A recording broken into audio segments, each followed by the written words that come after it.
ఇక IPL టికెట్లపై cyber మోసాలు వెలుగులోకి వస్తున్నాయి. హైదరాబాద్ ఉప్పల్ స్టేడియం వేదికగా ఏప్రిల్ 5న జరగనున్న Hyderabad Sunrisers versus Chennai match టికెట్లు ఇస్తామంటూ సోషల్ మీడియాలో పోస్టులు వెలుస్తున్నాయి. ఇప్పటికే చెన్నై హైదరాబాద్ మ్యాచ్ కి టికెట్స్ అన్ని అమ్ముడుపోయాయి. ఆన్లైన్లో టికెట్స్ అన్ని క్లోజ్ అవ్వడంతో పేటీఎం విక్రయాలు మొత్తం నిలిపివేస్తుంది. అయితే టికెట్స్ ఆన్లైన్లో అమ్ముతున్నామంటూ మోసాలకు దిగుతోంది సైబర్ ముఠా. క్యూఆర్ కోడ్స్ పంపించి డబ్బులు గుంజుతున్నారు. టికెట్స్ పై డిస్కౌంట్ సైతం ఇస్తామంటూ మోసాలకు పాల్పడుతున్నారు. సైబర్ నేరగాళ్ల విషయంలో పోలీసులు ఎప్పటికప్పుడు హెచ్చరికలు జారీ చేస్తున్నా ప్రజల్లో ఆశించిన మేర అవగాహన రావడం లేదనే చెప్పవచ్చు.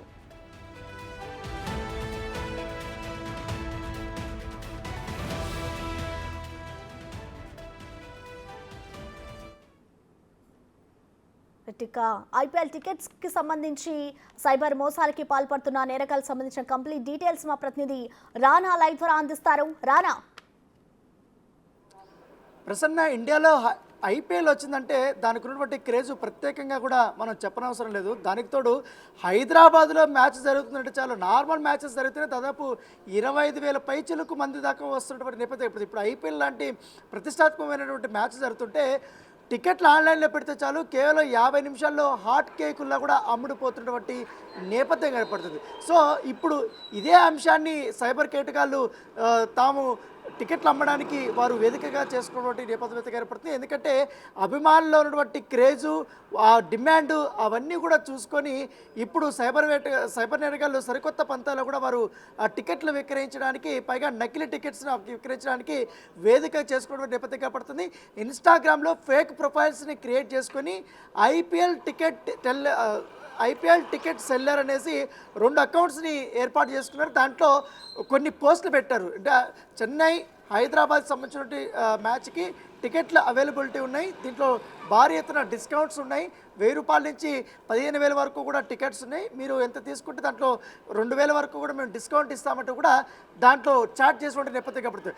ఈ విషయం తెలియనటువంటి ఎవరైతే క్రికెట్ అభిమానులు, ఎలాగో ధోని వస్తాడు, చాలా పెద్ద సూపర్ స్టార్స్ అందరూ కూడా 5వ తారీఖు మ్యాచ్ ఆడతారు కాబట్టి హైదరాబాద్లో ఖచ్చితంగా ఎలాగైనా ఈ మ్యాచ్లు చూడాలనే ఉద్దేశంతో ఉన్నటువంటి వారందరూ అది ఫేక్ ప్రొఫైలా ఒరిజినలా అని ఏది ఆలోచించకుండా వారు చెప్పినట్టుగా వారితో చాట్ చేశారు. వారు ఒక క్యూఆర్ కోడ్ పంపించారు. ఆ క్యూఆర్ కోడ్కి స్కాన్ చేసి డబ్బులు పంపించారు. డబ్బులు పంపించిన తర్వాత వెంటనే అకౌంట్ బ్లాక్ చేసేయడం.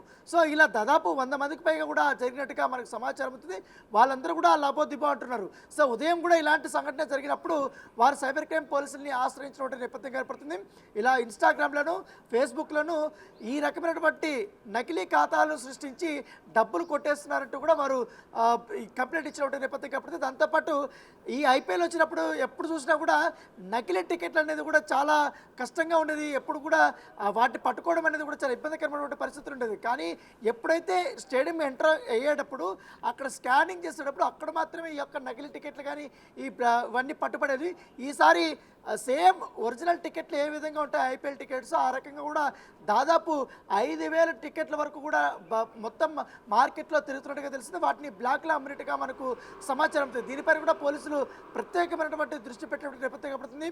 ఎందుకంటే చెన్నై వర్సెస్ ఏదో సన్ రైజర్స్ మ్యాచ్ కోసం 39,000 టికెట్లు సోల్డ్ అవుట్ అయిపోయాయి. అది కూడా కేవలం 40 నిమిషాలు అయిపోయాయి. అంటే దాని క్రేజు ఏ విధంగా ఉందో మనం కొత్తగా చెప్పాల్సిన అవసరం లేదు.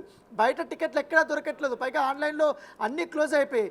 సో ఈ నేపథ్యంలోనే పేటీఎం వాళ్ళు కూడా సైట్నే క్లోజ్ చేసినటువంటి నేపథ్యం ఏర్పడుతుంది. ఎందుకంటే ఈ మ్యాచ్ అయిన తర్వాత వాళ్ళు తదుపరి మ్యాచ్ల కోసం సైట్ను ఓపెన్ చేయాల్సినటువంటి నేపథ్యం ఏర్పడుతుంది. అంత క్రేజ్ ఉన్నటువంటి నేపథ్యంలో ఎవరైనా ఖచ్చితంగా 1000 రూపాయలది 5,000 అమ్ముకోవచ్చు, 6,000 అమ్ముకోవచ్చు అనే ఉద్దేశంతో నకిలీ టికెట్లు ఒక పక్క, మరో పైకు ఇలా పూర్తిగా క్యూఆర్ కోడ్లు పంపించి ఇట్లా సైబర్ మోసాలకు పాల్పడుతున్నటువంటి ముఠా, ఇట్లా అన్ని ముఠాలు కూడా ఒకటేసారి ఈ మ్యాచ్ పైన దండెత్తాయని చెప్పుకోవచ్చు. వారిని పట్టుకునేందుకు పోలీసులు పూర్తి స్థాయిలో దర్యాప్తు చేస్తున్న నేపథ్యం ఇప్పటికే కేసు నమోదైంది కాబట్టి దానికి తగ్గట్టుగా ఎవరు పంపించారు ఏంటనేది వాళ్ళ ఐడియల్ని కూడా ఐడెంటిఫై చేసిన తర్వాత వారిని పట్టుకుంటామనేసి కూడా పోలీసులు చెప్తున్నారు. చెప్పండి ప్రసన్న. రానా, ఇలా ఐపీఎల్ మ్యాచ్లు జరుగుతున్న ప్రతిసారి కూడా ఎక్కడొక చోట ఈ ఘటన అనేది జరుగుతూనే ఉంటుంది. సో మెయిన్ గా మన హైదరాబాద్ లో చూసుకున్నట్లయితే ఇలాంటి ఘటన అనేక సార్లు జరిగింది. సో ఇలాంటి పరిస్థితుల్లో అసలు ఇటు సైబర్ క్రైమ్ పోలీసులు దీనిపై ఎలాంటి విచారణ చేస్తున్నారు అనుకోవచ్చు, అలాగే అసలు ప్రజలకి ఏం చెప్తున్నారా నా పోలీసులు? పేటీఎం సైట్లో ఆన్లైన్లో పేమెంట్ చేసిన తర్వాత ఫిజికల్గా టికెట్లు పొందాలంటే ఖచ్చితంగా రాజీవ్ గాంధీ ఇంటర్నేషనల్ స్టేడియం దగ్గర కానీ లేకపోతే జింకానా మైదానంలో కానీ కొన్ని ప్లేసెస్లో మాత్రం టికెట్లు తీసుకోవడానికి వారు కౌంటర్స్ పెట్టారు. సో అక్కడ బుకింగ్ చేసినటువంటి ఆ ఒక్క నెంబర్ ఇస్తే వాళ్ళ దగ్గర నుంచి ఫిజికల్గా టికెట్లు తీసుకోవచ్చు. సో అది తప్ప ప్రాసెస్ మిగతా ఎవరి దగ్గర కూడా మీరు టికెట్లు ఫిజికల్గా కొనవద్దు అనేసి కూడా వారు చెప్తున్నారు. ఎందుకంటే ఇందులో ఫేక్ టికెట్లు వస్తున్నారు.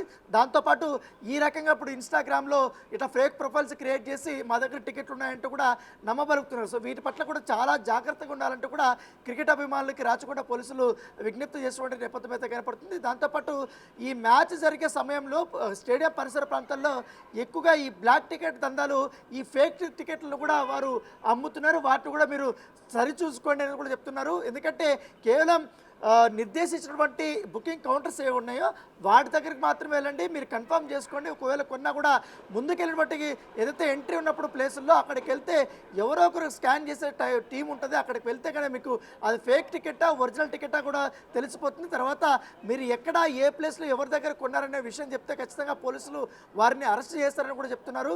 సో దీనిపైన చాలా అప్రమత్తంగా ఉండాలనేసి కూడా వారు చెప్తున్నటువంటి నేపథ్యంగా పడుతుంది. Right, thank you Rana.